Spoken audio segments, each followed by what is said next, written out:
is the great commandment of the law.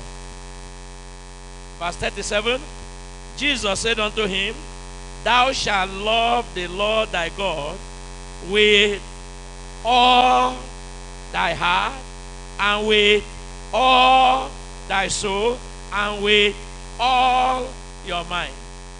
Wow. This is the first and the great commandment. And the second is like unto it, Thou shalt love thy neighbor as thyself.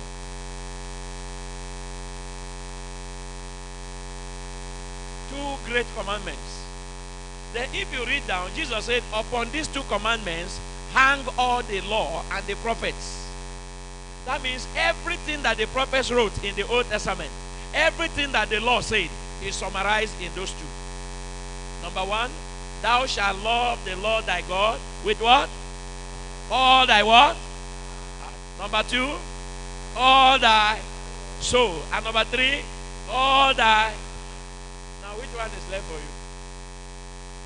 If you love him with all, that means you give your all, holding nothing back. Why? Not until you do that, Jesus will remain a story.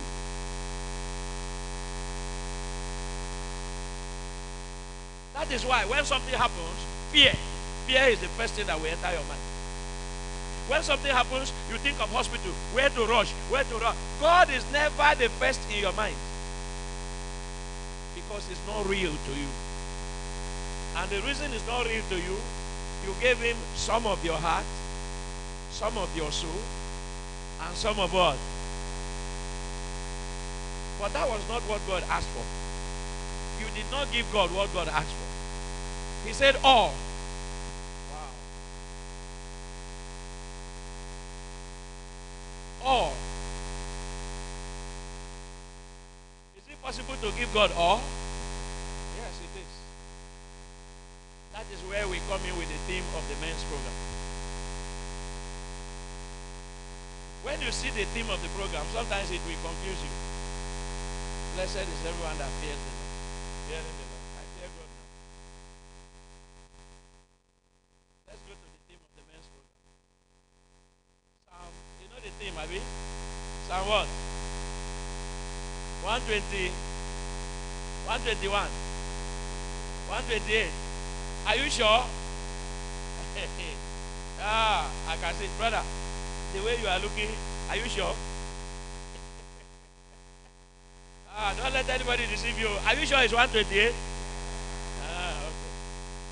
What verse? Verse 1? Are you sure? No, be sure of that one.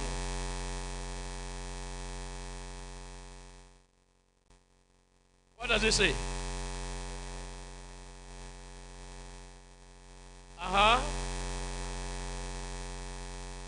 Blessed is everyone. Actually, everyone there can be termed every man. Another way of looking at everyone there is every man. Because when you read down, you see that he's talking to a man. He's talking to a family man. He's talking to a married man. Blessed is every married man that fears the Lord. What is the result? What follows when you fear the Lord? Thou shalt do what? Simple. Is there anyone here that does not want to eat the labor of his hand? When you labor and labor, don't you want to see results? When you fear God, you don't need to pray for result. Result will come. When you fear God, I will tell you what it means to fear God. Blessed is everyone that fears the Lord. Blessed is everyone that fears the Lord. You shall eat what? Oh my God. Why do you go out every day?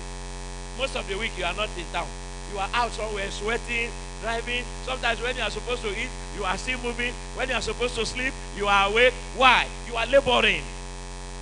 Now after all that, if nothing comes out, will you be happy?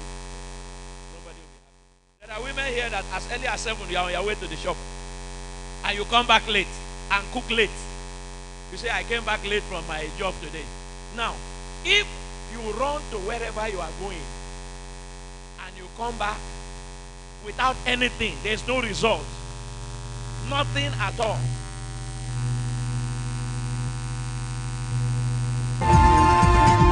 This is resurrection time.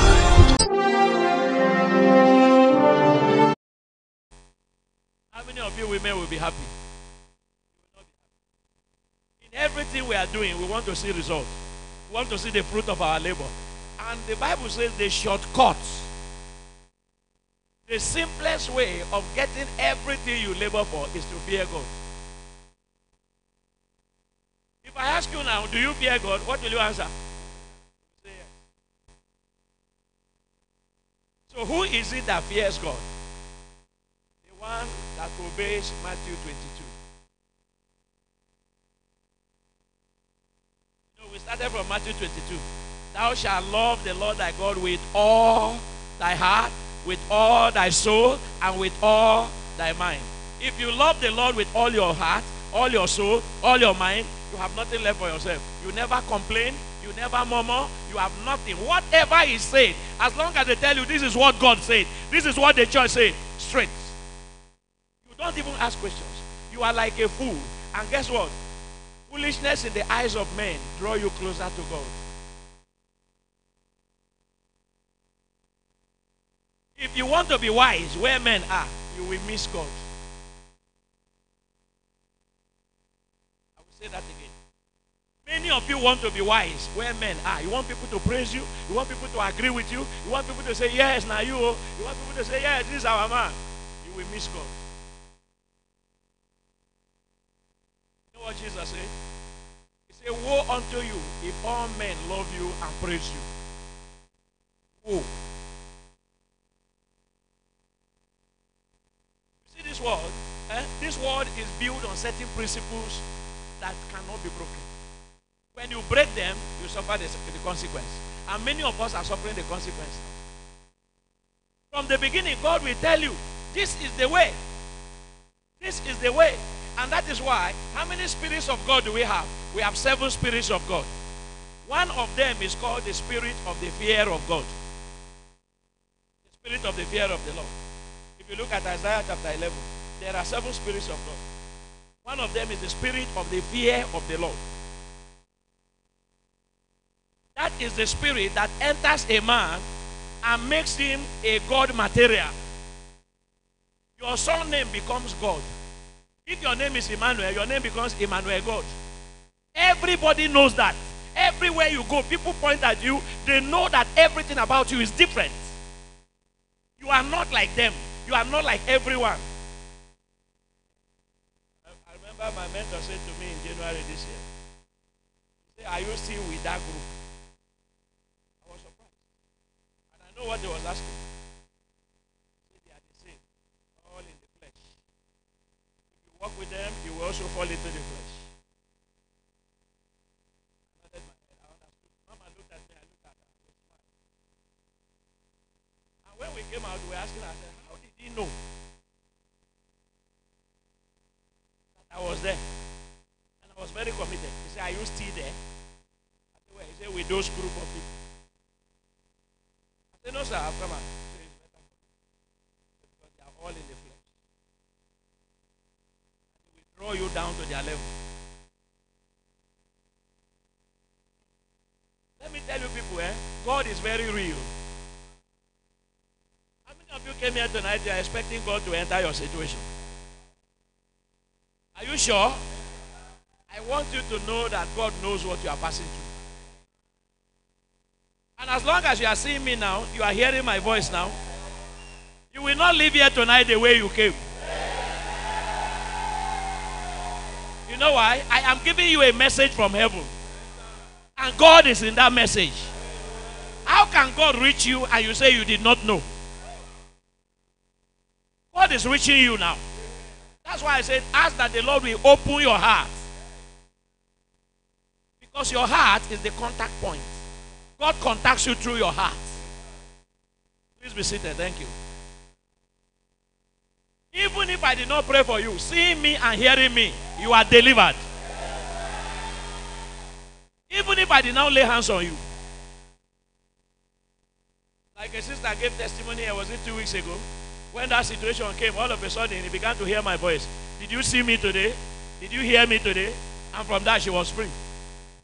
So I can ask you, are you seeing me now? Are you hearing my voice? Then your case is settled. Your case is settled. Your case is settled. Please be seated. Please be seated.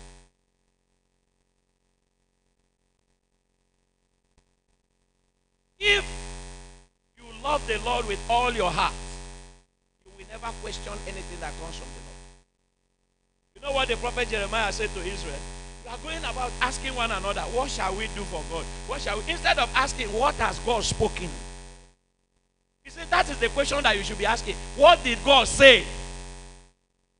Stop looking around to see how you can solve your problem, where you will go, who you will meet. Just ask yourself, what has God said? Once you know what God has said and you heard it, your case is settled. Do you know why we are suffering in frustration? We never hear God. God has the answer to every question. God is solution to every challenge. But if you don't hear from Him, your situation continues. Like I wanted to give you a word at the beginning of this year. You were past you. I just held it back. I didn't give you the word when I was supposed to give it to you. Because I didn't know whether you were ready for it. I saw how situation was harassing you and you were in the middle, jumping up and down. You didn't know which way to go. You just, Yes, sir. In a state of confusion and desperation. At the same time, you were desperate.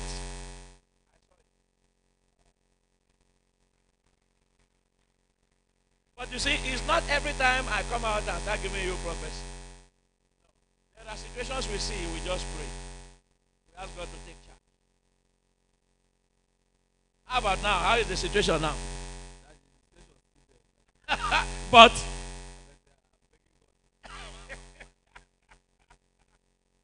okay, sit down. This program is for you. Make up your mind. Make up your mind. That's why I didn't talk to you. Because the word of God is not useful to people who have not made up their mind. Make up your mind. See, you can be dancing, everybody will see you. Please sit down. Thank you.